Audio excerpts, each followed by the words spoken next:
Shalom, hari ini saudaraku, mari kita bersama-sama mengalami janji Tuhan di dalam kehidupan kita dan juga ada perintah Tuhan untuk kita. 2 Tawarik pasal 24 ayat 1 sampai 27. Raja Yoas. Yoas berumur 7 tahun pada waktu ia menjadi raja dan 40 tahun lamanya ia memerintah di Yerusalem.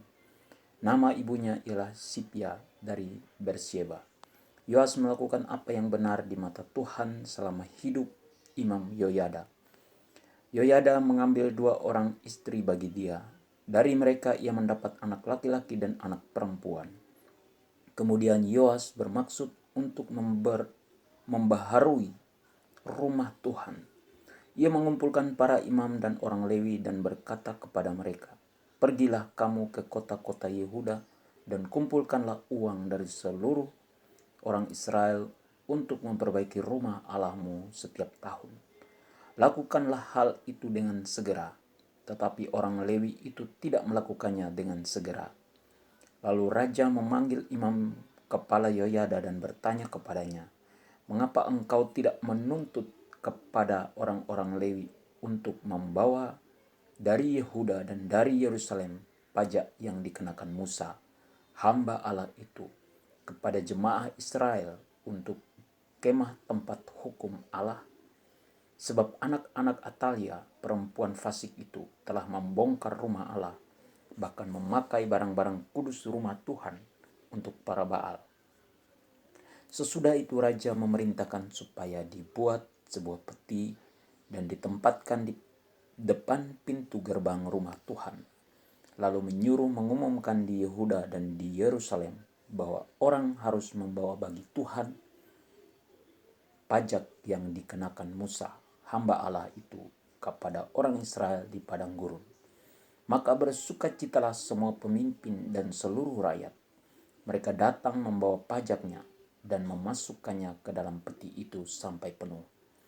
Setiap kali peti itu dibawa masuk untuk diperiksa oleh orang-orang Lewi atas nama raja, dan apabila mereka melihat bahwa sudah banyak uang di dalamnya, maka datanglah panitera raja dan kuasa usaha imam kepala mengeluarkan isi peti itu. Kemudian mereka mengangkat peti itu lalu menaruhnya pula di tempatnya.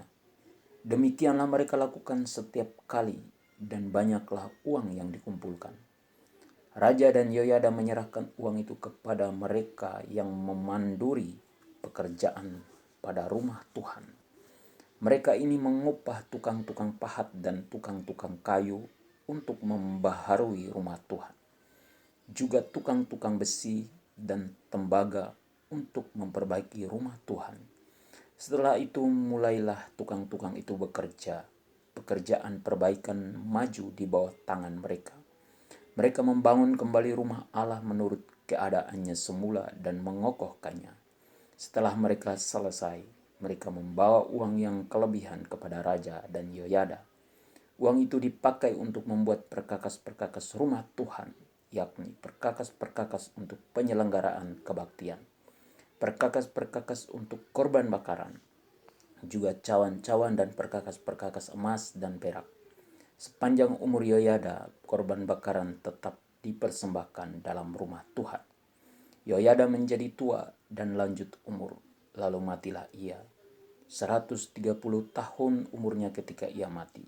Ia dikuburkan di kota Daud di samping raja-raja, karena perbuatan-perbuatannya yang baik di Israel terhadap Allah dan rumahnya. Sesudah Yoyada mati, pemimpin-pemimpin Yehuda datang menyembah kepada raja. Sejak itu raja mendengarkan mereka. Mereka meninggalkan rumah Tuhan, Allah nenek moyang mereka, lalu beribadah kepada tiang-tiang berhala dan patung-patung berhala. Oleh karena kesalahan itu, Yehuda dan Yerusalem tertimpa murka. Namun Tuhan mengutus nabi-nabi kepada mereka supaya mereka berbalik kepadanya. Nabi-nabi itu sungguh-sungguh memperingatkan mereka, tetapi mereka tidak mau mendengarkannya. Lalu Roh Allah menguasai Zakaria, anak Imam Yoyada. Ia tampil di depan rakyat dan berkata kepada mereka, "Beginilah firman Allah, Mengapa kamu melanggar perintah-perintah Tuhan sehingga kamu tidak beruntung? Oleh karena kamu meninggalkan Tuhan, Ia pun meninggalkan kamu. Tetapi mereka mengadakan persepakatan terhadap Dia, dan atas perintah raja mereka melontari Dia dengan batu di pelataran rumah Tuhan. Raja Yoas tidak mengingat kesetiaan yang ditunjukkan Yoyada, ayah Zakaria itu, terhadap dirinya. Ia membunuh anak Yoyada itu, yang pada saat kematiannya berseru, "Semoga Tuhan melihatnya dan menuntut balas." Pada pergantian tahun, tentara Aram maju menyerang Yoas dan masuk ke Yehuda dan Yerusalem. Dari bangsa itu semua pemimpin habis dibunuh mereka, dan segala jarahan dikirim mereka kepada raja negeri Damsyik. Walaupun tentara Aram itu datang dengan sedikit orang, namun Tuhan menyerahkan tentara yang sangat besar kepada mereka. Karena orang Yehuda telah meninggalkan Tuhan, Allah nenek moyang mereka. Demikianlah orang Aram melakukan penghukuman kepada Yoas. Ketika mereka pergi daripadanya, mereka meninggalkannya dengan luka-luka berat. Pegawai-pegawainya mengadakan persepakatan terhadap dia karena darah anak Imam Yoyada itu, lalu membunuhnya di atas tempat tidurnya. Ia mati dan dikuburkan di kota Daud, tetapi tidak di pekuburan raja-raja. Mereka yang mengadakan persepakatan terhadap dia ialah Zabat, anak Simeat perempuan Amon, dan Yozabat, anak Simrit perempuan Moab. Tentang anak-anaknya dan ucapan-ucapan ilahi yang banyak terhadap dia, serta tentang perbaikan rumah Allah. Semua itu tertulis dalam tafsiran kitab Raja-Raja. Maka Amazia, anaknya, menjadi raja menggantikan dia. Perintah Tuhan, jangan kita bermufakat untuk mencelakai orang lain, dan janganlah kita melanggar perintah-perintah Tuhan. Janji Tuhan untuk kita, yaitu Tuhan menghargai setiap jeri lelah kita dan perbuatan baik kita. Amin. Tuhan Yesus memberkati.